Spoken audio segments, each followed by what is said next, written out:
पनवेल, नवी मुंबई, रायगड परिसरातील बातम्या पाहण्यासाठी आमच्या मी साक्षीदार या यूट्यूब चॅनलला सबस्क्राईब करा।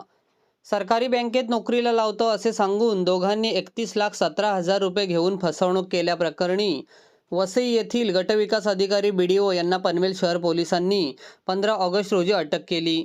त्यांना न्यायालयाने 19 ऑगस्टपर्यंत पोलीस कोठडी सुनावली आहे। यातील आणखी एक साथीदार अनिल कचरे हा फरार असून त्याचा शोध पोलीस घेत आहेत। करंजाडे येथे राहणारे ग्रामसेवक परमेश्वर जाधव यांच्या मुलीला सरकारी बँकेत नोकरी लावून देतो असे सांगून आरोपी छत्तरसिंग सुखलाल राजपूत आणि अनिल कचरे यांनी 2023 पासून जाधव यांच्याकडून 31 लाख रुपये घेतले। यावेळी त्यांच्या मुलीला बँक ऑफ बडोदाच्या शाखेत कामावर पाठवण्यात आले, मात्र तिला शासनाकडून पगार येत नव्हता।